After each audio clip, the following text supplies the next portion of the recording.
Ya, Assalamualaikum warahmatullahi wabarakatuh. Selamat sore bersama saya Muhammad Arun Abdul Muna dan Mas Kavi, Ya, selamat sore juga. seorang anggota atau bisa disebut sebagai warga dari salah satu perguruan silat di Indonesia, yakni PSHT atau kepanjangannya Persaudaraan Setia Hati Teratai. Betul, Mas? Ya, benar sekali.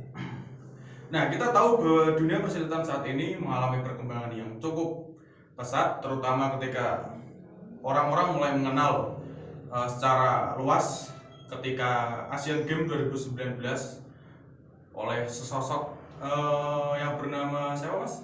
Hanifan CS lah. Sayang Yes. sekali itu atletnya. Mas Hanif waktu itu karena beliau berhasil menyabet medali SEA Games emas ya, Mas. Kalau Ya. tidak salah pada waktu itu hampir semua kategori pencak silat ini dijuarai oleh Indonesia. Wah, suatu prestasi yang mengagumkan untuk silat dunia persilatan di Indonesia. Nah, di sini saya sudah bersama Mas Kavi yang kebetulan seperti yang saya omongkan tadi bahwa beliau merupakan seorang anggota atau bisa disebut sebagai warga dari Persaudaraan Setia Hati Teratai, dan beliau juga memiliki pengalaman pernah juga mengikuti atlet di ajang pionir antar PT KIN se-Indonesia di Aceh ya, Mas, kira-kira ya?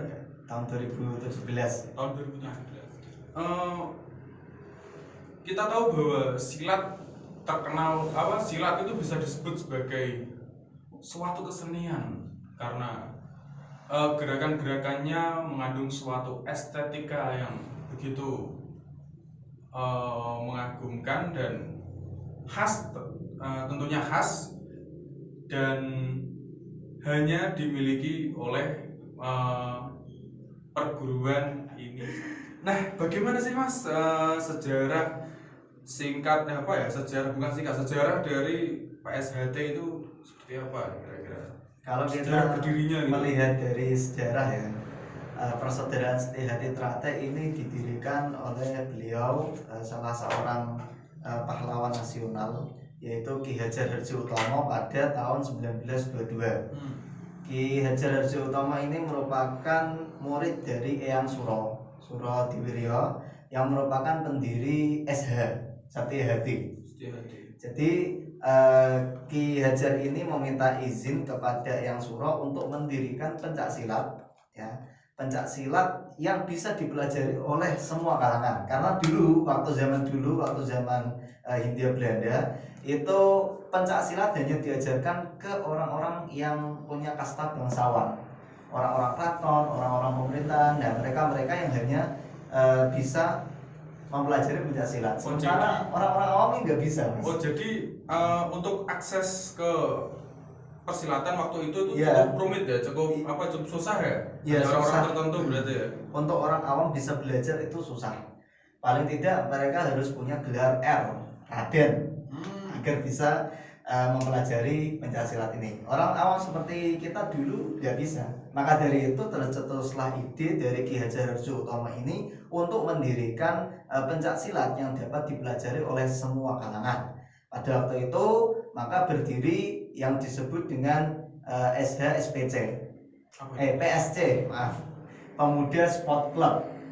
Dulu namanya Inggris untuk mengelabui Belanda, karena waktu itu kan waktu pemerintahan Hindia Belanda memang banyak organisasi-organisasi ini yang bernama Inggris pada waktu itu untuk mengelabui Belanda pada waktu itu. Nah, kemudian dari Pemuda Sport Club ini diresmikanlah nama Persaudaraan Setia Hati Teratai pada tahun 1948 di Madiun pada kongres pertama. Maka setelah itu nama Pemuda Sport Club ini berubah menjadi PSHT, Persaudaraan Setia Hati Teratai, perguruan yang didasarkan pada rasa persaudaraan. Kalau orang-orang kenapa banyak yang menyebutkan SH? Karena pertama memang lebih mudah, lebih singkat kalau kita sebut SH gitu, Setia Hati. Kalau ajaran Setia Hati itu ajarannya Eyang Suro Diwiryo pada waktu itu, pada tahun sebelum PSHT berdiri. Adapun dari Setia Hati ini turun kan, turun Hmm. perguruan-perguruan, salah satunya itu Persaudaraan Setia Hati Trate, dan satunya lagi adalah SH Winomo. Kalau diruntut dari sejarah, jadi murid dari Eyang Suro ini kan tadi salah satunya Ki Hajar Harjotomo mendirikan PSHT. Kemudian orang-orang yang masih menjaga kemurnian ajaran dari Setia Hati, ya ini disebut, mereka menyebut dirinya sebagai SH Winomo. Nah, maka dari itu ada perguruan Setia Hati Winomo, ada perguruan Persaudaraan Setia Hati Trate. Berarti gitu. bukan didasari konflik ya ini ya? Bukan didasari konflik, tapi memang pada bukan waktu didasari itu, konflik ya? ya, tapi memang pada waktu itu karena adanya hal yang baru, jadi menimbulkan mungkin agak crash ya, antara orang-orang gitu lah ya. antara orang-orang yang menganggap bahwasanya PSHT ini ya udah, ini merupakan SH murtad katanya waktu itu. Kan waktu itu, jadi perdebatannya antara itu. Kemudian mereka yang menyebutkan menjaga ajaran dari SH ini, mendirikan SH Winomo. Pada waktu itu memang seperti itu sejarahnya. Nah, setiap aliran persilatan di Indonesia ya, mereka selain memiliki gerakan-gerakan yang berbeda, terutama untuk gerakan kuda-kuda dan pembuka gitu kan, pasti mereka juga punya autentifikasi filosofinya sendiri pasti. Oh iya, pasti itu setiap perguruan pasti ada Mas itu. Nah, itu PSHT itu filosofinya seperti apa sih Mas? Mungkin bisa dijelaskan. Untuk filosofi yang paling utama dalam PSHT ini diambil dari filosofi Jawa kuno. Salah satunya yang dijadikan moto dari perguruan ini itu adalah Memayu Hayuning Bawono. Kalau Mas Aron pernah dengar, Memayu Hayuning Bawono, yang artinya memperindah keindahan dunia atau keindahan alam semesta ini. Dengan cara apa? Dengan cara memperbaiki diri, memperbaiki hubungan dengan manusia, dengan Tuhan, dan dengan alam. Sehingga dari hubungan yang baik inilah nanti akan menimbulkan sebuah keindahan ya. Keindahan ketika kita hidup di dunia, kita bersosial, ketika kita berhubungan dengan Tuhan, ataupun kita hidup di alam ini. Jadi itu filosofi utama dalam persaudaraan Setia Hati. Jadi di PSHT ini kan ada tingkat pendidikannya.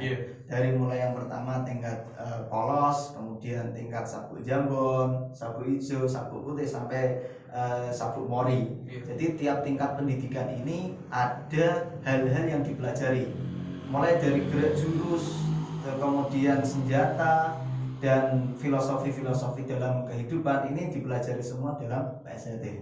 Jadi semua ini yang dipelajari dapat mempengaruhi orang yang belajar tersebut untuk membentuk budi. Yang utama adalah membentuk pribadi yang budi luhur, tahu benar dan tahu salah. Berarti bukan untuk jago-jagoan ya? Bukan untuk jago-jagoan. Ingat, semua anggota persilatan di Indonesia nggak boleh ya menggunakan ilmu silat sebagai ajang jago-jagoan ya. Ingat itu ya. Kalau mau jago-jagoan pencak silat ya jangan belajar bela diri, tapi langsung aja ke MMA. Itu udah jago-jagoan. Orang yang tidak mempunyai mental kuat untuk belajar memahami lebih dalam tentang persilatan secara umum ini ya, secara umum.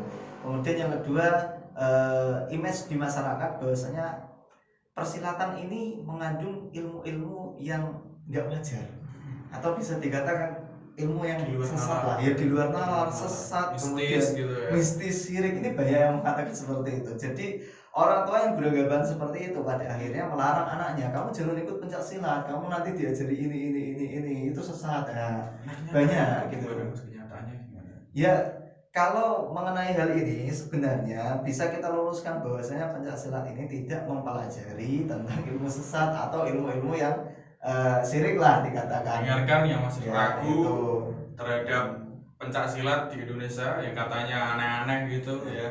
Memang dalam pencak silat ini gini Mas, dalam pencak silat ini kita masih mempertahankan budaya-budaya leluhur.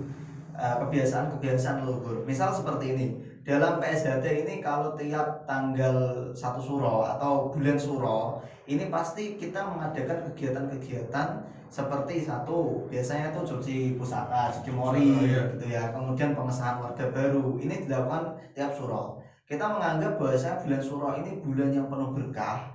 Bulan yang penuh berkah ini jangan sampai kita lewatkan dengan tidak melakukan apa-apa. Jadi kita perlu melakukan tirakat. Istilahnya kalau orang Jawa tirakat. Adapun cuci mori, doa bersama, kemudian pengesahan warga baru, ini media kita untuk bisa menjalani kegiatan tirakat ini bersama-sama.